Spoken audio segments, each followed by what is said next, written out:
Good morning friends. आज हम देखेंगे नॉन इन्वेसिव वेंटिलेशन का पार्ट 3।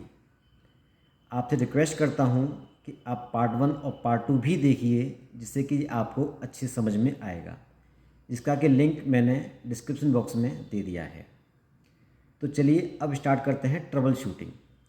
अगर आपके वेंटिलेटर में हाई लीक का साइन आ रहा है तो आपको देखना होगा कि इसमें कितना लीक हो रहा है, क्योंकि यूजली 12 लीटर पर मिनट अगर लीक है तो दैट इज़ एक्सेप्टेबल। पर लेकिन उससे ज़्यादा लीक आ रहा है तो हमें देखना है कि जो हमारा मास था वो अच्छे से सील टाइट है कि नहीं है। अगर 12 लीटर पर मिनट से ज़्यादा आ रहा है, इसका मतलब हमारा मास टाइट नहीं है, जिसको कि हम अच्छे से टाइट कर सकते हैं। और ये भी देखना होगा कि पेशेंट को जो मास चाहिए उस साइज़ का है कि नहीं है। अगर पेशेंट को छोटे साइज़ का मास्क चाहिए तो छोटे का ही बंधा है कि नहीं है। तो बेसिक प्रॉब्लम मास्क की है। अगर लीक बहुत ज़्यादा आ रहा है, मतलब more than 24 litre per minute आ रहा है, इसका मतलब प्रॉब्लम मास्क में नहीं है। प्रॉब्लम कहाँ पर है? अगर पेशेंट नेज़ल मास्क बांधा हुआ है और उसका मुंह खुल गया है, तो मतलब आप वेंटिलेटर नाक से दे रहे हैं लेकिन मुंह खुलने की वजह से सारा लीक इधर से हो जा रहा है। तो उस केस में हम लोग क्या कर सकते हैं? उसमें हम लोग नेज़ल मास्क को चेंज करके ओरोनेज़ल में कन्वर्ट कर देंगे या फुल फेस मास्क लगा देंगे। और दूसरा हम चिन स्ट्रिप यूज़ कर सकते हैं। ये एक स्ट्रिप होता है जो कि चिन से जाते हुए ऊपर तक जाता है, जिससे क्या है कि हमारा मुंह बंद हो जाएगा। तो कुछ पेशेंट्स होते हैं जो कि रात को मुंह खोल के सोते हैं, उनमें बड़ा ही यूज़फुल है। तीसरा हम क्या कर सकते हैं? कभी क्या होता है कि पेशेंट हाई वेंटिलेशन के कारण नोज़ में क्रस्ट बन जाते हैं, ड्रैप हो जाती है, जिससे कि मुंह खुल जाता है। तो ऐसे में क्या करना चाहिए? हमें ह्यूमिडिफायर का यूज़ करना चाहिए। तो इस तरह से हम हाई लीक को हम एड्रेस कर सकते हैं। दूसरी प्रॉब्लम क्या है? Poor ventilation. मतलब जो हम वेंटिलेशन दे रहे हैं वो सफिशिएंट नहीं है। तो इसके क्या क्या साइंस हो सकते हैं? हम देख सकते हैं कि टाइडल वॉल्यूम कम जनरेट हो रहा है। दूसरा, अगर टाइडल वॉल्यूम कम होगा तो PCO2 बढ़ जाएगा। तीसरा ये है कि वर्क और ब्रीदिंग बढ़ जाती है। मतलब कभी कभार क्या होता है कि पेशेंट ज़्यादा इफ़र्ट लगा के वर्क और ब्रीदिंग बढ़ा के, मतलब ऐसी सारी मसल्स होती हैं वो यूज़ करके CO2 वॉश आउट करता है और CO2 नहीं भी बढ़ा रह सकता है। तो अगर इनमें से कोई है, इसका मतलब वेंटिलेशन एडिक्वेट नहीं है। और जैसा कि मैंने पार्ट 1 में बताया था कि हम वेंटिलेशन कैसे बढ़ा सकते हैं, आई पैप को बढ़ा के, मतलब इंस्पिरेटरी प्रेशर को बढ़ा देंगे तो जिससे क्या है, वेंटिलेशन बढ़ जाएगा। अगर आपके पास ICU वेंटिलेटर है तो प्रेशर सपोर्ट बढ़ा देंगे। दूसरा क्या कर सकते हैं? हम बैकअप रेट बढ़ा सकते हैं। मान लो पेशेंट हो सकता है कि सोते समय हाइपो वेंटिलेशन में चला जा रहा हो, रेस्पिरेटरी रेट कम हो जा रही हो, बैकअप रेट बढ़ा सकते हैं। तीसरा क्या कर सकते हैं? जैसे NIV अगर हम इंटरमिटेंट दे रहे हो तो उसका ड्यूरेशन बढ़ा सकते हैं। और क्या कर सकते हैं? हम लोग राइस टाइम कम कर सकते हैं। राइस टाइम क्या होता है कि एंड ऑफ एक्सपिरेटरी से इंस्पिरेटरी जाने में जो टाइम लगता है उसको हम राइस टाइम कहते हैं। तो अगर राइस टाइम कम कर देंगे तो एक्सपिरेटरी से इंस्पिरेटरी जल्दी पहुंच जाएगा, तो ज़्यादा टाइम वो इंस्पिरेटरी फेज़ में रहेगा। और इंस्पिरेटरी फेज़ ज़्यादा टाइम रहेगा तो वेंटिलेशन ज़्यादा होगा।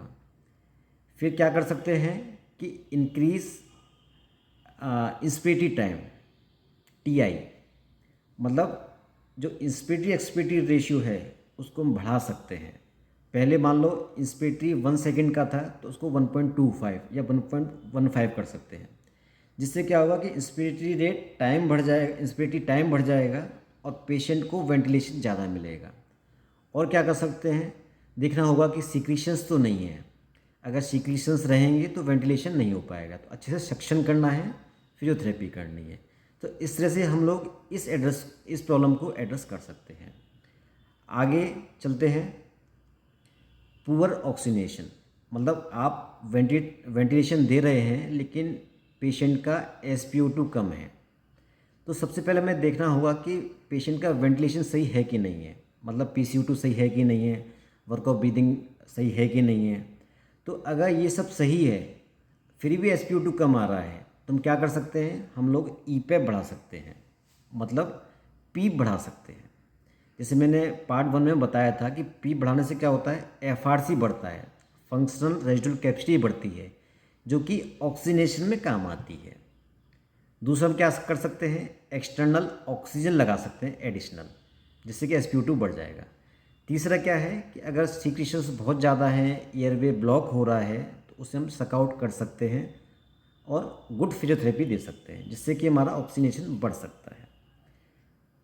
और क्या प्रॉब्लम आ सकती है, जैसे पेशेंट कंप्लेंट कर रहा है कि हवा बहुत तेज़ी से मुंह पे आ रही है, मतलब पेशेंट का वेंटिलेशन ठीक है, ऑक्सीजन ठीक है, लेकिन कंप्लेंट कर रहा है कि मेरे फेस पे बहुत तेज़ी से हवा आ रही है।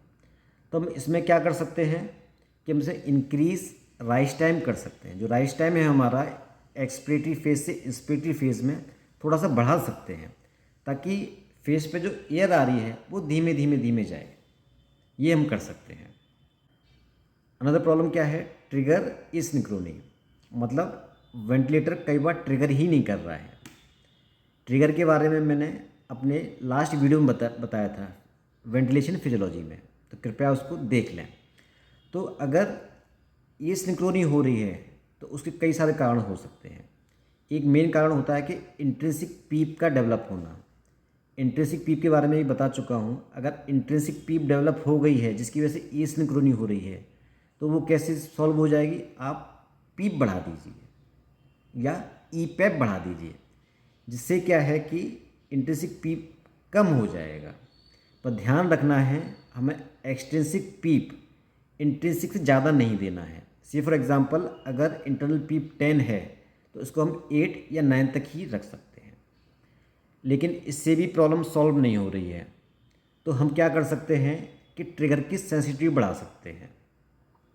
पहले मान लो मीडियम था तो उसको हाई कर सकते हैं, हाई था तो वेरी हाई कर सकते हैं। मतलब पेशेंट ज़रा सा इफ़र्ट लगाएगा, मशीन सेंस कर लेगी और वेंटिलेटर स्टार्ट हो जाएगा। तो इसकी सेंसिटिविटी बढ़ा सकते हैं, ठीक है ना। अगर ऑटो ट्रिगर हो रहा है, मतलब अब पेशेंट जो वेंटिलेटर है बार बार ऑटो ट्रिगर हो रहा है, तो इसमें क्या करना होगा, उसकी सेंसिटिविटी कम कर देनी होगी। मान लो पहले वेरी हाई था तो हाई कर देंगे, हाई था तो मीडियम कर देंगे, जिससे क्या है कि वेंटिलेटर जल्दी सेंस नहीं करेगा और ऑटो ट्रिगर नहीं होगा। तो इस तरह से हम ट्रिगर की प्रॉब्लम सॉल्व कर सकते हैं। अनदर प्रॉब्लम क्या है कि म्यूकस बहुत थिक हो गया है, जो सेक्शन में जो म्यूकस आ रहा है काफ़ी थिक हो गया है। तो ये होता है ड्राई एयर की वजह से। अगर हम वेंटिलेटर से वेंटिलेशन दे रहे हैं तो उसमें जो ह्यूमिडिफिकेशन है वो कम होता है। तो ऐसे में क्या कर सकते हैं, इसके दो ऑप्शन हैं। अगर हम पोर्टेबल वेंटिलेटर यूज़ कर रहे हैं तो उसमें हम ह्यूमिडिफायर ऐड कर सकते हैं, that is called external humidifier. अगर हम लोग आईसीयू वेंटिलेटर यूज़ कर रहे हैं तो हम लोग मास्क और ट्यूबिंग के जंक्शन पे जो वाई जंक्शन होता है उस पर ये HME फ़िल्टर लगा सकते हैं। HME means heat moisture exchange filter. तो HME फ़िल्टर्स क्या करेगा, जो हमारे अंदर का जो मॉइस्चर होगा उसको रिटेन कर लेगा, उसको लॉस नहीं होने देगा। तो इस तरह से हम हीट और मॉइस्चर दोनों कंजर्व कर सकते हैं with the help of HME filter. तो अगर आईसीयू वेंटिलेटर यूज़ कर रहे हैं तो हम HME फ़िल्टर लगा सकते हैं। तो इस तरह से ये प्रॉब्लम हम लोग सॉल्व कर सकते हैं। अनदर प्रॉब्लम क्या है, अगर फेशियल और नाक पे प्रेशर सोर बन रहे हैं तो हम ये कैसे मिनिमाइज़ कर सकते हैं।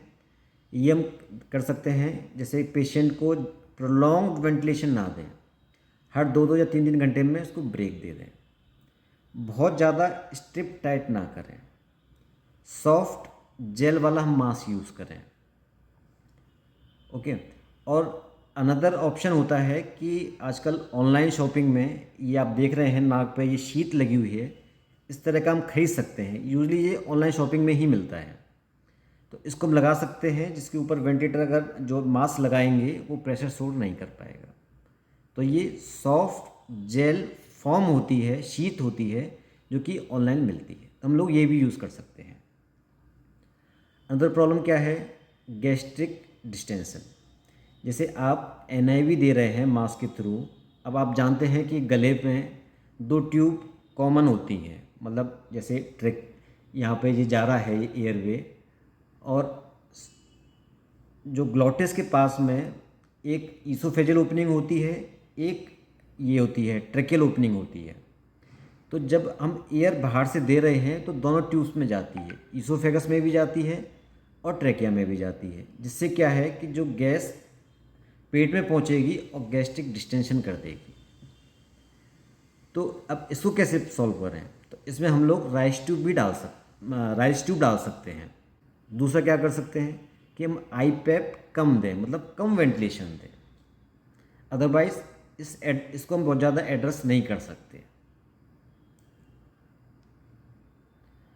अब सबसे मेन प्रॉब्लम क्या है कि ये सब हमने जो प्रॉब्लम थी सारी एड्रेस कर ली, उसके बाद भी गैस एक्सचेंज नहीं हो रहा है, डिस्निया बढ़ता जा रहा है, पेशेंट की मेंटल कंडीशन ख़राब हो रही है, एयरवे प्रोटेक्ट नहीं कर रहा है, मतलब म्यूकस आए जा रहा है, पेशेंट हीमोडायनामिक स्टेबल होता जा रहा है, पेशेंट को MI या अरिदमिया है, मतलब कार्डियक इशू हो रहे हैं, पेशेंट टॉयलेट मास्क कर ही नहीं रहा है, मतलब जो मास्क है उसको टॉयलेट कर ही नहीं रहा है।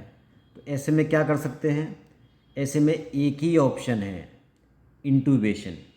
पेशेंट को इंट्यूबेट करना है एंड मैकेनिकल वेंटिलेशन पर रखना है। अगर हम डिले करेंगे इंट्यूबेशन तो पेशेंट में वर्सन एंड पेशेंट में डाई ऑल्सो। तो NIV एक नैरो थेरेपेटिक विंडो होती है, अगर हम कॉन्शियसली यूज़ करेंगे तो पेशेंट बच भी सकता है, अगर हम डिले कर दिया इंट्यूबेशन तो पेशेंट में डाई ऑल्सो। तो take decision at right time, then only we can save patient. तो ये हमारी प्रॉब्लम्स हो गई, ये ट्रबल शूटिंग हो गई। अगर आपको लगता है कि कोई प्रॉब्लम बच गई है जो मैंने एड्रेस नहीं की, तो प्लीज़ मुझे कमेंट बॉक्स में लिखकर बता दें, मैं जितना जल्दी होगा उसको एड्रेस करूँगा। अगर ये वीडियो आपको पसंद आया हो तो प्लीज़ लाइक करिए, कमेंट करिए, अपने फ्रेंड्स के साथ में शेयर करिए। आपके कमेंट्स मुझे मोटिवेट करते हैं ऐसे और वीडियो बनाने के लिए। तो फिर मिलेंगे एक नई वीडियो के साथ में। Thank you very much.